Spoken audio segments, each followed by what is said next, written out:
So friends, we'll start with the question answer series of chapter 1 CSWIP 3.1, that is the chapter is for typical duties of welding inspector. So our question number 1 is, the primary duty of a welding inspector is to write job specifications, to write QAP, WPS, ITP, to ensure the weld are defect free, to ensure all the welding and associated activities are carried out in accordance with the procedure and specification.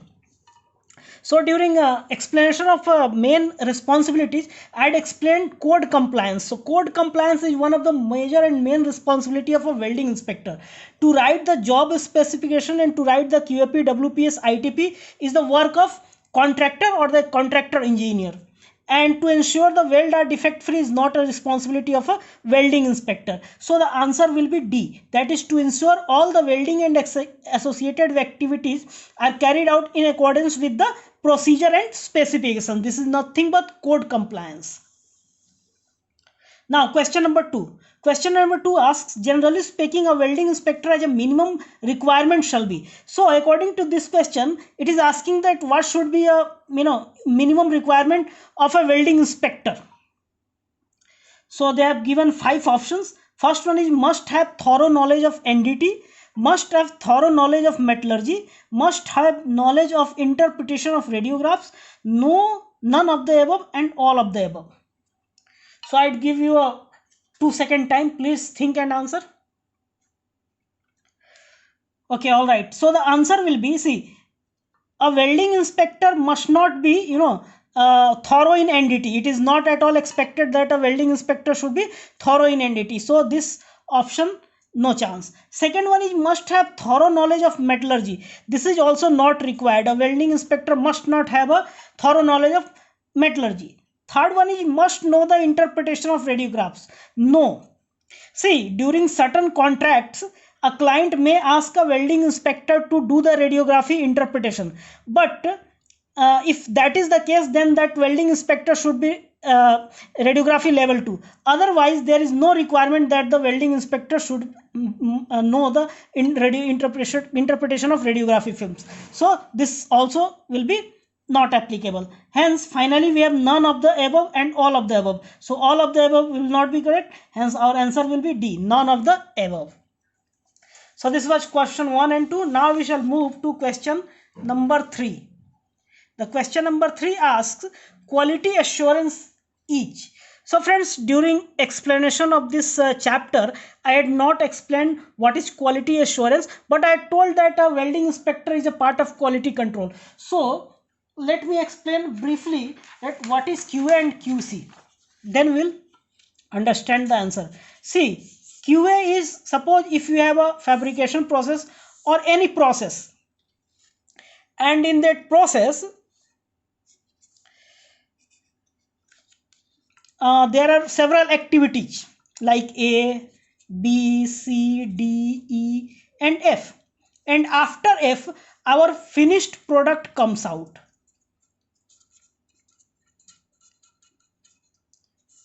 So 6 activities are there, or 6 process, during process 6 activities has to be carried out to get our finished product. So the role of QA, quality assurance, is to plan or formulate or to implement ideas or to make procedures so that this entire process shall be defect free. Means the role of QA or QC, the role of quality engineer is to monitor the entire process so that the finished product which we will get will be defect free or will be with minimum defect.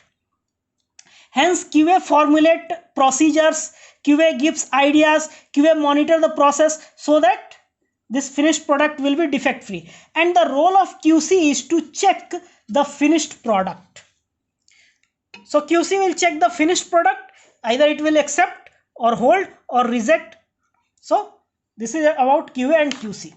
So now that you have understood the basic function of QA and QC, so I think you will be able to answer this question. The answer is relates to all activities and functions concerned with attainment of quality, Another name for inspection is the activity of carrying out quality control, ensuring the documents related to quality are in proper order. So friends, I can easily strike out that this is not the answer. Another name for inspection, no. The third option is the activity of carrying out quality control. No, quality control is different. However, QC is a part of QA, but here the question is answer is saying that is the activity of carrying out quality control. So carrying out quality control is not QA. Ensuring the documents related to quality are in proper order. So this is not the mandatory requirement that they will arrange the documents. Now we're left out with the option A. This option A says relates to all activities and functions concerned with the attainment of quality. So what I said earlier, that quality assurance monitors entire process, entire activities to get our finished product defect free. So this will be the answer. Now question number 4. A welding inspector should be able to weld, must know how to interpret radiographs, may be required on certain contracts to interpret the radiographs, none of the above, all of the above. Please think for 2 seconds. So in the previous question also I had answered this question, and the answer will be nothing but the may be required on certain contracts to interpret the radiographs. And if that is the case, then welding inspector should be radiography level 2 also, then only he can be able to interpret the radiographs. Now question number 5. Which group of welders is most likely to require continuous monitoring by a welding inspector? So please see the lining of this question. Which group of welders is most likely to require continuous monitoring by a welding inspector? Means if we try to understand the question, it is trying to ask that within the given welding processes or welders, who will be most likely to require continuous monitoring. Now from the common sense we can understand that the one which will be more critical will be more likely to be require monitoring. So concrete shuttering welders, overland welders and maintenance welders. If we come tack welders, maintenance welders and concrete shuttering welders. If we compare A, C, D with B, overland pipeline welders. So overland pipeline welders, overland pipeline welding is most critical. Hence, this group of welders will be more likely to be required continuous monitoring. API stands for, it is very simple. API is American Petroleum Institute. So D will be the answer. Now we'll move to our question 7. Question 7 says, a duty not normally undertaken by a welding inspector is to. Means of the following activities or following duties which does not belong to a welding inspector, or which a welding inspector normally don't do. Check the condition of parent materials. Checking the current condition of parent material, that is raw material inspection, is very much a welding inspector do. Measure the residual stress, that is not required. Measuring the residual stress is not required by a welding inspector.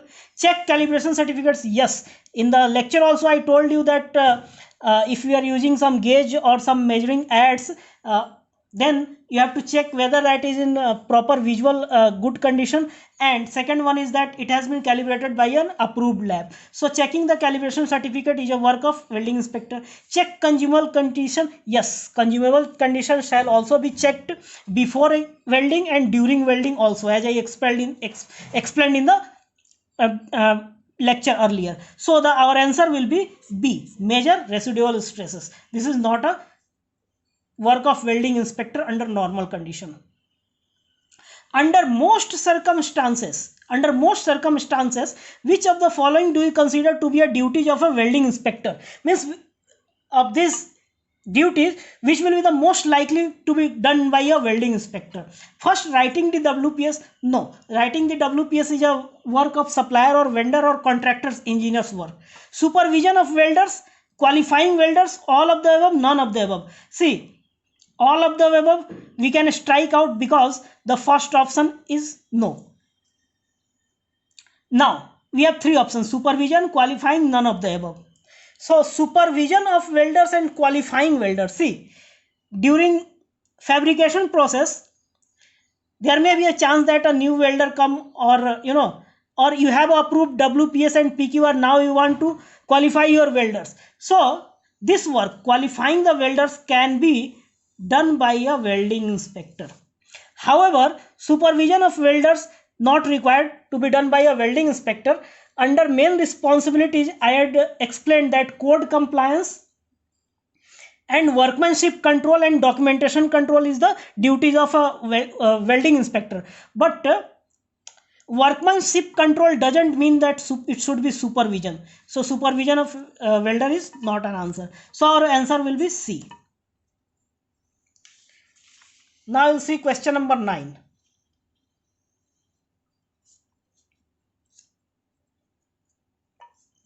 When carrying out visual inspection, the specification makes no mention of the acceptance criteria.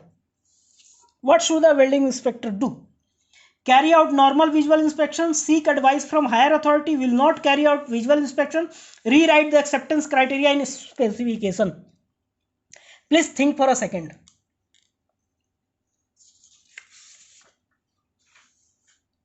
So if something missing in the document, like acceptance criteria or requirements for visual inspection or anything, if it is missing, then the welding inspector cannot take decision on his own. He always has to seek advice from higher authority.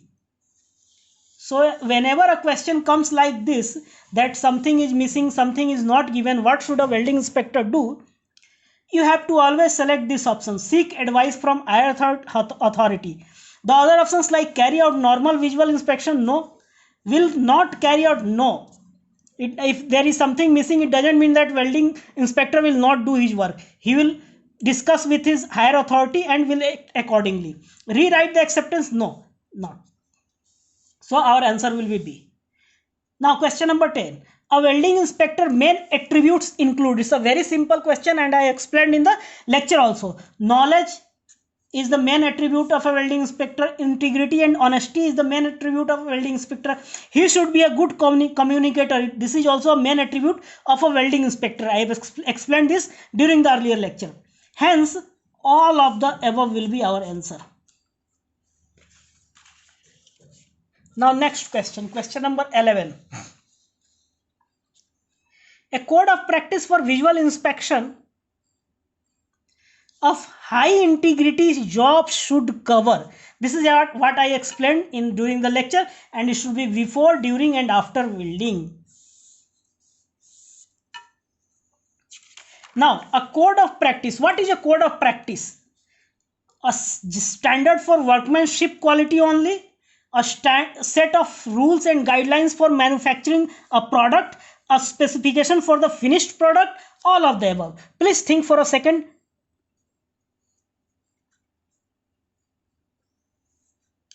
So the answer will be a code of practice is a set of rules and guidelines for manufacturing a product.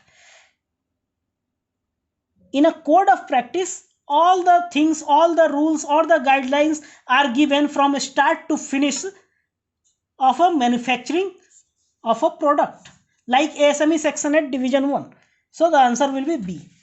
Now we'll move towards our next question, that is question number 13, and this says the British code for visual inspection is. So as I mentioned during the start of the lecture of this chapter, it is ISO 17637. Here ISO 17637 option is not given, hence we shall select D. Now ISO 17637 gives the permission for magnifying glass, but magnification range should be.